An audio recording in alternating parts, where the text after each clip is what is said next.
Let me start with a very tough but very important question.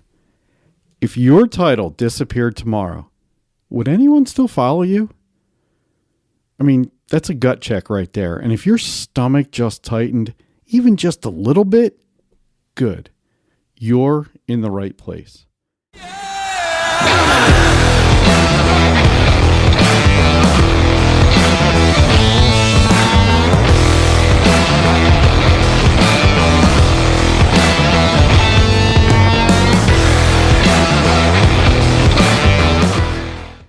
Welcome to the first episode in our 5-part leadership series where we're unpacking what really takes to lead well. Not just run a business, not just manage a team or wear a title, but actually lead. The framework we're using is the backbone of John Maxwell's classic, The 5 Levels of Leadership. We're not just regurgitating this book, we're pulling in stories from the field, insights from job sites, lessons from the real world leaders, and a few sharp elbows, if you know what I mean, along the way to keep it honest. Today we're starting where every leader starts. Level 1, position. Position is the you're in charge, so they have to listen level. It's the default, the baseline, the place where your title gets you in the room, but not much more. Now, let me be clear. There's nothing wrong with level 1 unless you stay there. You know, every CEO, crew leader, manager, foreman, pastor, director, every single one of them started here. The difference is great leaders move through level 1. Stuck leaders build their whole identity around it. You know, John Maxwell defines leadership this way.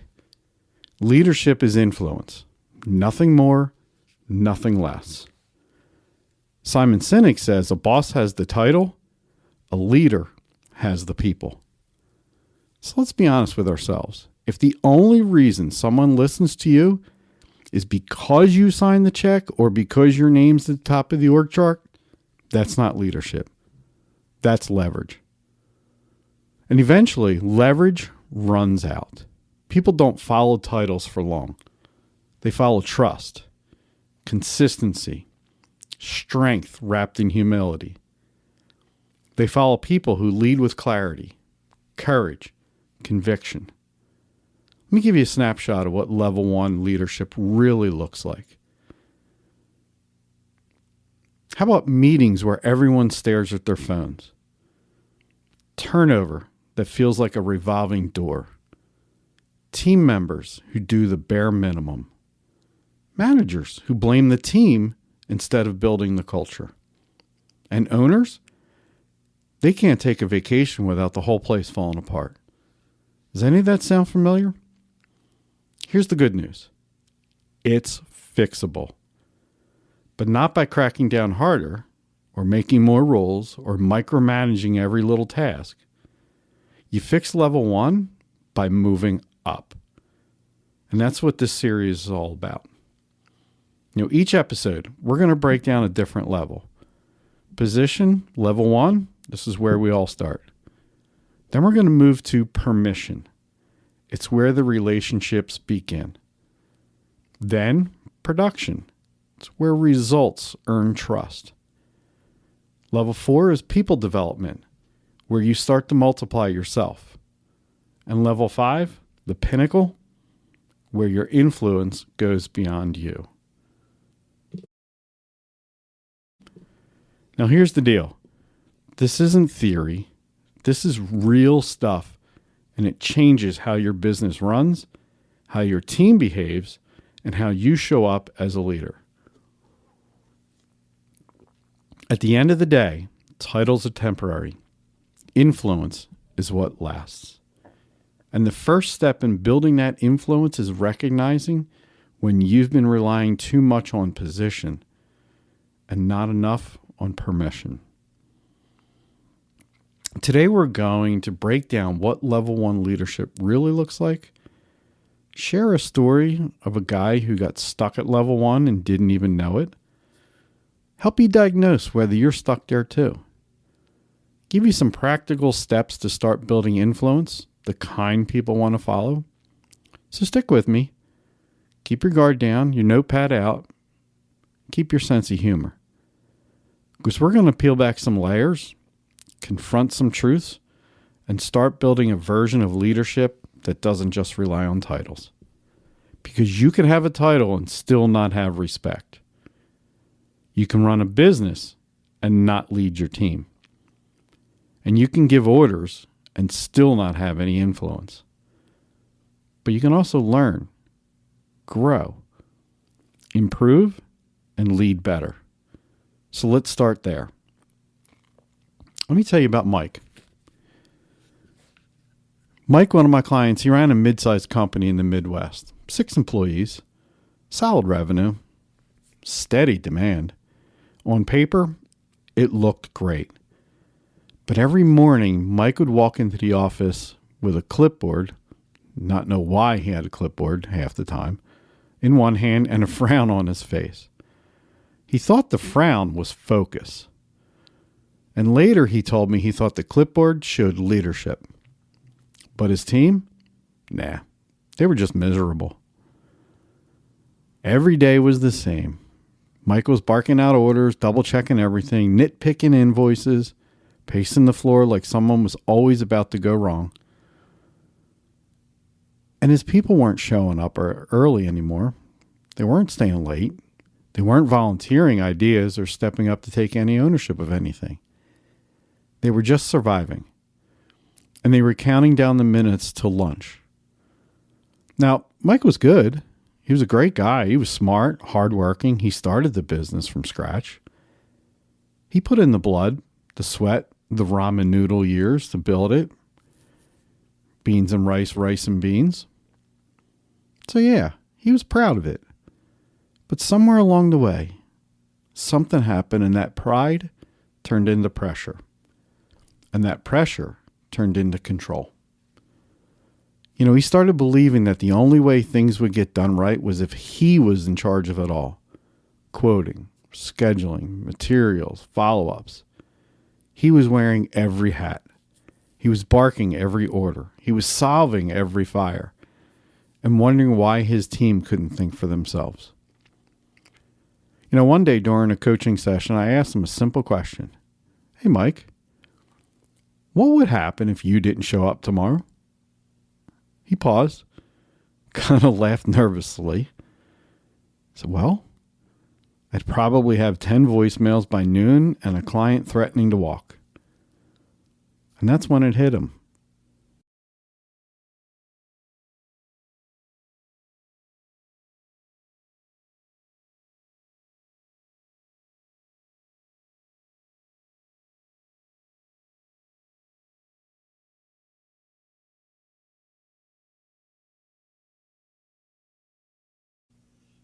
So I asked him another question.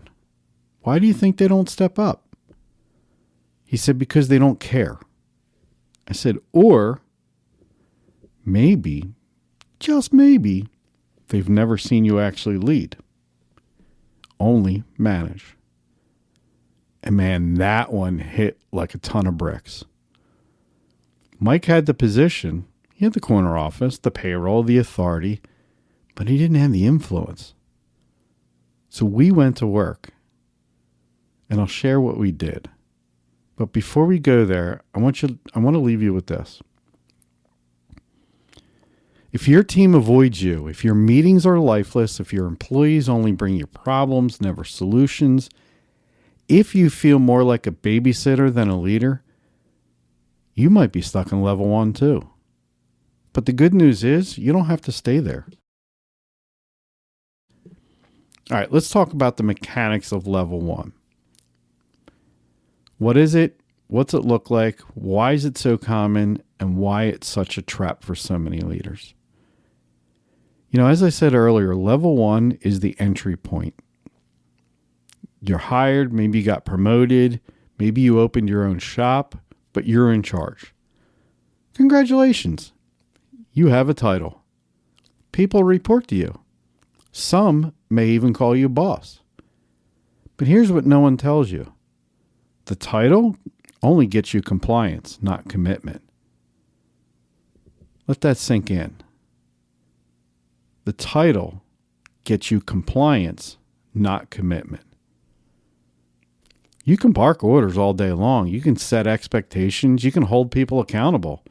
And that'll technically work for a while. You'll get people who show up, punch the time clock, do the bare minimum. But if you want passion, if you want ownership, if you want people to take the initiative, have creative thinking, be problem solvers, that doesn't come from the title. That comes from influence.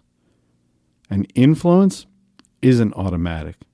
You can't buy it, you can't demand it, and you can't fake it. You have to earn it. So what exactly does level 1 leadership look like? Well, it shows up in 3 big ways. Number 1, you're leading with authority, not a relationship. People follow you because they have to. Not because they believe in you, not because they want to, but because your name is on their paycheck or at the top of the chart, as I said earlier. And let's be honest. If someone else offered them $1 more an hour and a slightly better culture, they'd be gone. Leading with authority creates a transactional environment. You do your job, I do mine. And that's fine for short bursts. But long term? Nah. It erodes trust, it erodes morale, and culture. Think of it like this. Obedience might get the job done, but loyalty gets the mission accomplished. Over 2,000 years ago, Jesus didn't bark orders. He walked with his disciples. He asked questions, shared meals, listened, corrected, yes, but always with clarity and care. Patrick Lencioni once said, "The true measure of a team is that it accomplishes the results it sets out to achieve." That kind of alignment doesn't come from a title. It comes from trust. Second is maybe you're micromanaging everything. This one's huge. At level 1, leaders tend to assume that they have to make every decision. And if they don't, everything's going to fall apart. And that's what happened with Mike, right? When you lead from a position only, your fear of losing control causes you to tighten your grip. But ironically, the tighter you grip, the more things slip through your fingers. Here's a quick question. Do your people feel trusted or do they feel watched? It's a big difference. Micromanagement kills momentum. It trains your people to stop thinking for themselves. It teaches them that they need your approval for everything. And that's a recipe for burnout on both sides. Proverbs says, where there is no guidance, people fall. But in abundance of counselors, there is safety. And Dr. Covey puts it this way. Trust is the glue of life. It's most essential ingredient in effective communication. It's the foundational principle that holds all relationships. You want to stop micromanaging? Start teaching. Start trusting. Start releasing control. I was reading a study the other day that said something like 70% or 72% of people who change jobs don't change jobs because they don't like the job. They change jobs because of bad or poor leadership. Poor leadership is not trusting your people. Could mean you feel the pressure to have all the answers. Oftentimes leaders get stuck at level 1 because they carry the weight of perfectionism. They think I'm the boss, so I'm supposed to know it all. So they fake it. Fake it till you make it, right? You're going to bluff through meetings. You're going to dominate the whiteboard or the PowerPoint. over-explain, over-defend, and when they get called out, they get defensive. Real leadership isn't about having all the answers. It's about asking the right questions. It's about listening. It's about facilitating growth, not being the smartest guy in the room. Paul tells James, let every person be quick to hear and slow to speak and slow to anger. Simon Sinek reminds us that great leaders, they don't see themselves as the smartest in the room. They see themselves as the ones who can bring out the smart in everyone else. I've often heard it said, if you're the smartest one in the room, you might be in the wrong room. So if you're always needing to be right, always positioning yourself as the expert, always avoiding feedback, you're stuck in level 1. And hey, listen up. We've all been there. It's the default. It's where every leader starts. There's no shame in being there. But there is a danger in staying there. So how do you know if you're stuck? Now here's 5 signs. If you're stuck. Your team avoids bringing you new ideas.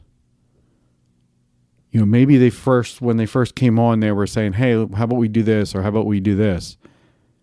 And if you kept dismissing them, you might be stuck in level 1. You're the bottleneck in decision making.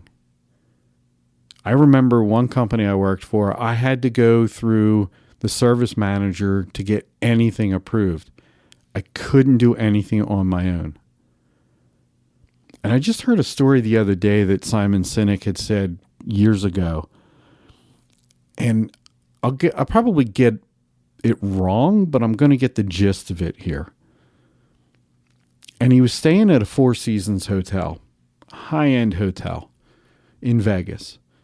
And he came down to get a cup of coffee at the coffee cart. And just because of who Simon is, he said, hey, how are you? And genuinely meant it. And the guy said, I'm good.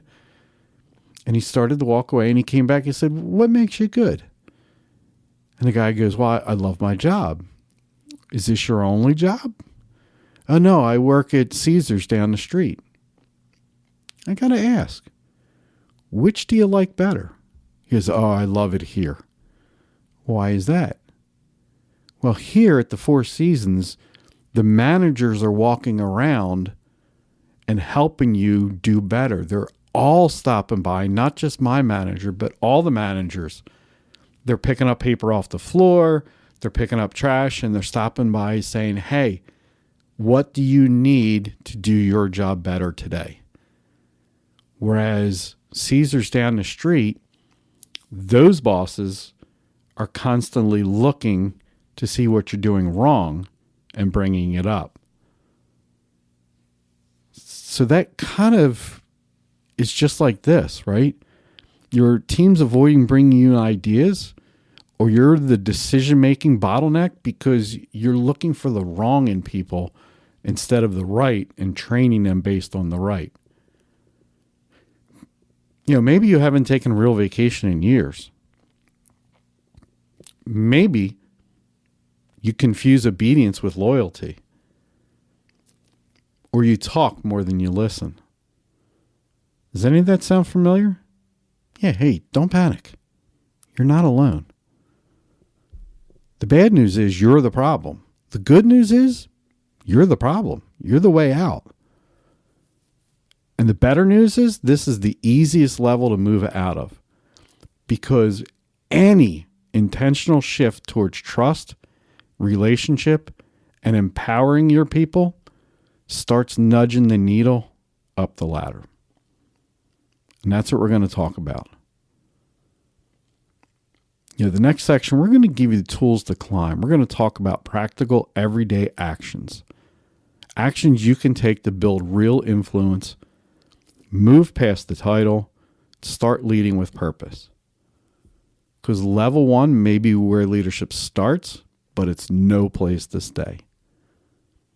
So how about we move out of level 1? How do I do that?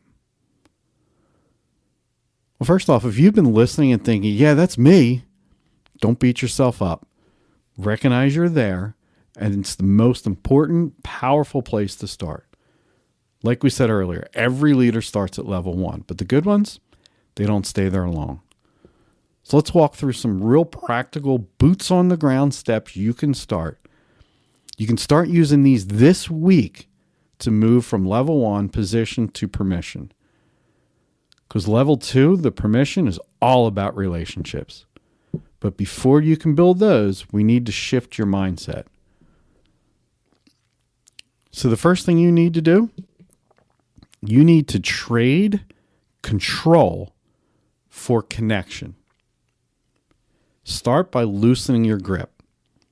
It doesn't mean you throw out accountability or you abandon your systems. It just means you shift your posture. Ask yourself, do I spend more time trying to control an outcome or connect with people who will control the outcome? Connection builds trust. Trust builds influence. Start asking instead of assuming. How about listen instead of lecture? Coaching instead of correction. You know, a fool takes no pleasure in understanding, but only in expressing their own opinion. Brene Brown puts it like this: clear is kind, unclear is unkind, and connection starts with clarity. Pick one person on your team this week. Genuinely ask them how they're doing, not just how the job's going. What's working? What's not? What would help them thrive? Don't solve, just listen. You know, as a service manager, I used to meet the service guys on the job. And sometimes I would ride with them. The guys who were having struggles, I would ride with them for half a day. And then I would take them to lunch. And we would sit and talk at lunch. And we first would talk about them. What's going on? How are you doing? I genuinely want to know. How's your wife? How's your girlfriend? How are the kids? What are your goals? I genuinely wanted to know. And then we would discuss the positives of that morning. And then I would ask them, where do you think you're weak? How can I help you get stronger in those weak areas? It doesn't have to be spending 4 hours with them and then lunch. Meet with them for a cup of coffee in the morning. Do it outside the office during the day and pay them. Don't be cheap. Take them out for an hour, half an hour, 45 minutes, whatever it is. Sit down with them and really invest in their life. You know, number 2 is start showing up with them, not above them. Unfortunately, titles can create an invisible wall. Even if you don't mean to, the hierarchy can make you seem unapproachable. It's just the way it is. People are afraid of titles. But the fix is to be visible, be available, be human. Dave Ramsey used to tell this story. I don't know if he still does in EntreLeadership, but he would walk around and talk to people even as they got bigger and bigger. I mean, I don't know how many employees they have now, but 75, 100 employees at the time, it was nothing to see him walking around. They were at an event one time, and when they were smaller, and the guy who was unloading the truck couldn't believe that Dave actually showed up to help unload the truck. I mean, that's leadership. He's helping everybody. He's out there. He's the big guy. He's the one that's going to be speaking on stage. And here he is unloading the truck. It made an impression on that guy that he had to say something. Maybe sit in on a team huddle. Ask questions. Not to spy, just to learn. Smile. If you always look mad, people are going to stop bringing you their best. Paul in Philippians says, do nothing out of selfish ambition or vain conceit. Rather, in humility, value others above yourself. Andy Stanley says, leadership is stewardship. It's temporary, and you're accountable. Action step for the second part here is show up unexpectedly this week to support, not supervise. Ask, what do you need from me today?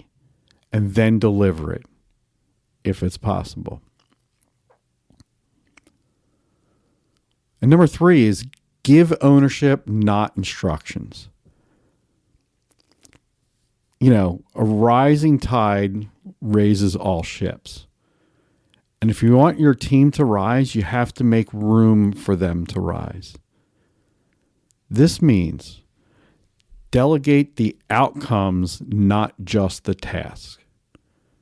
Instead of saying, do it this way, here's what we want to happen. How would you approach it? What would you do to achieve that outcome? You know what? It's going to feel risky. It's going to build critical thinking of that person. And it tells your team, I trust you to figure it out. It also says one who is faithful in very little is also faithful in much. Craig Groeschel says people would rather follow a leader who is always real than one who is always right. Start small. Identify one task you're currently controlling too tightly. Hand it off this week, fully, outcome and all, and coach through the process, not from the top rope. Now, I know some people have done this, and it's going to be scary. But here's what happens. When you start allowing people the leeway to control the outcome and make mistakes, you're going to be surprised at how they work. And they may come to you for the first couple weeks of that project, first couple days of that project with a quote problem. And you can sit there with that problem, that issue, that concern, whatever you want to call it, and help coach them through that. And maybe say to them, hey, I understand what you're saying. Do me a favor. Go back to your office, cubicle, whatever. Think of 3 ways, 3 solutions for this concern. And bring them back to me. And let them stew over that and bring you 3 ways that they can fix that concern. And then they might just sit there and you're going to then say, hey, all right, that's great. You brought those 3 ways. I like them. Which one would you choose? And usually they're going to be a little bit nervous, a little bit scared the first couple of times. And it's just your way of coaching them. Hey, which would you choose? I would choose this. Well, why would you choose that and not one of these other 2? And let them flesh that out. Let them explain to you why they would choose that one. What's going to happen is eventually, and it may not take that long, depending on the trust that you've given them, what will happen is eventually they're going to come to you and say, hey, we had this concern. This is how I fixed it. You don't have to worry about it. And now you've coached them through their problem solving to the point where they're taking ownership of what that is. That's leadership. That's a step in trust. And number 4, celebrate small wins publicly and often. People repeat what gets recognized. If you want your team to show up, step up. Own it. You need to make a big deal out of behaviors you want to see. Recognition isn't fluffy. It's fuel. Catch people doing the right thing. Call it out. Celebrate it. Love one another with brotherly affection. Outdo one another in showing honor. Ken Blanchard says the key to successful leadership is influence, not authority. I worked with the 1 Hour franchise. I was a franchisee. And I remember one of the franchisors, they used to hand out checks every week for things done well. Now, a sales incentive on a non-franchisor used to lease a Mercedes-Benz. And in that lease, he would give it to the top salesman of the prior month. So I'm recording this early in September. So the top salesman for August, he would not get the Mercedes to drive around in. This is brilliant. His wife would drive around in the Mercedes. So imagine at the end of September, you're not the top salesman. You didn't do well. And now your wife has to give up her car that she's been driving for the past month. What's that going to do? She's going to ride you. Nope. I'm good with the kids. You go out and go ahead and make that sale. I'm good. Right? Catch people doing good things. It could be something simple. Hey, somebody picked up some trash, didn't say anything.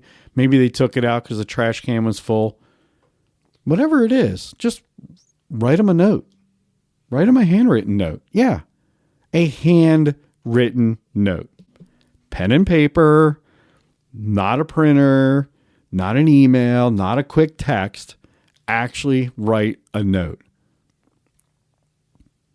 Point out something specific they did well, even if it was really small, and watch what happens. Early on, I used to do that all the time. I don't know why I ever stopped. But I bought a bunch of blank thank you cards or congratulation cards, and I would send them out weekly.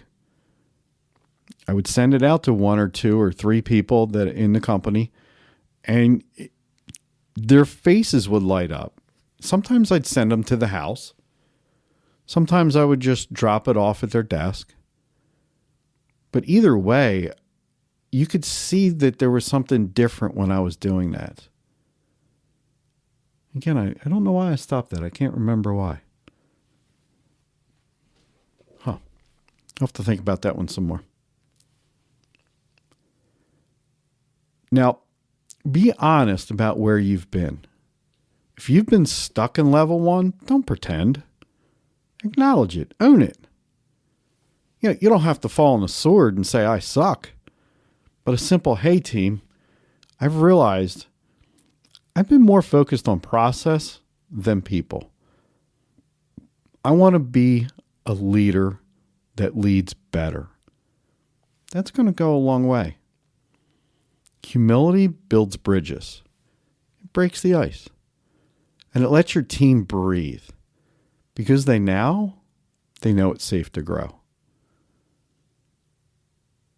Solomon said in Proverbs, as iron sharpens iron, so one man sharpens another.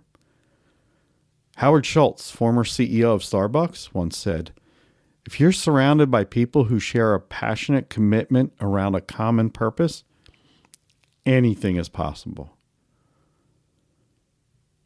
So your action step for level 5 or So your action step for 5 is have a real conversation this week. Share a leadership mistake you've made in the past and invite your team into the journey forward.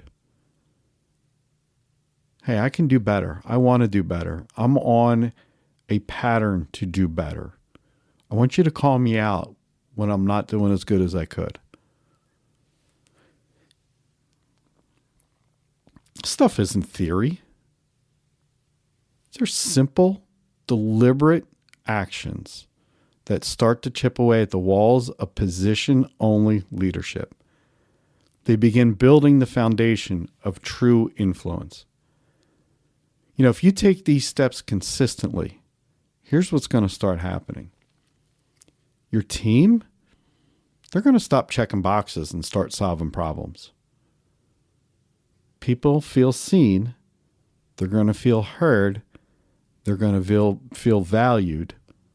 And it's going to build buy-in. You're going to sleep better because you're not carrying the whole thing on your back. And remember Mike? He learned it's not about being in charge. It's about being worth following. All right, let's bring this home. If you've been nodding your head today, maybe even wincing a little bit because it hit close to home, you're not alone. Just acknowledge it. Level 1 is where we all start. But, again, it's where too many people get stuck. And I get it. It's comfortable. It's easy to fall back on the title. It's easy to point to the chart, the business card, the name on the hoodie. Leadership isn't about being the boss. It's about being followed. You don't earn with a title. You earn that with trust, consistency, clarity, humility, and a whole lot of ownership. So if you do nothing else, here's your one thing to do this week. Pick one person on your team, just one, and engage them in a way that you haven't before. No barking orders, just a real honest check-in. Ask them what's going well. Ask what's getting in their way. Ask what they think would make things better. Pick somebody who is not your go-to. And when you ask the question, shut up, take notes, and listen. That single act might do more to start moving you from level 1 to level 2 than any book or strategy session ever could. Patrick Lencioni, the true measure of a team is that it accomplishes the results that it set out to achieve.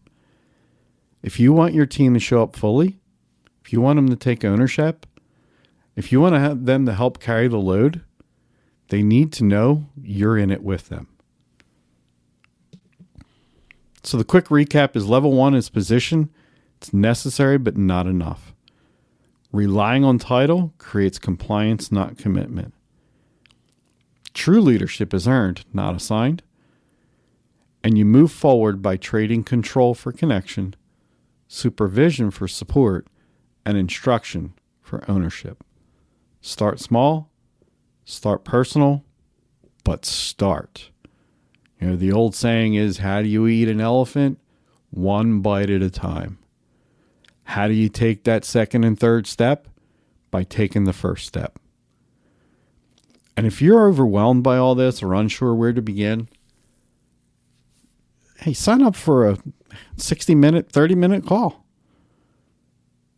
We can discuss where you are, where you want to go, give you some great ideas to move forward.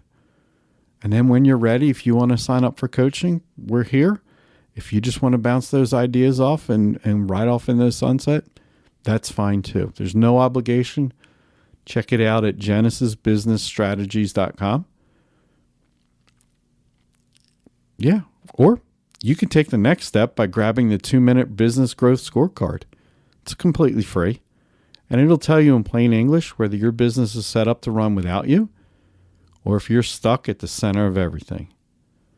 Again, genesisbusinessstrategies.com. Take the quiz. It's 2 minutes, 9 questions. But it is going to give you so much clarity. Because if you're still running on position-only leadership, the wheels are going to fall off eventually. Don't wait for the burnout. Don't wait for the turnover or the disengagement forces your hand. Fix it now. Lead up and move up. Next week we're going to dive into level 2, permission.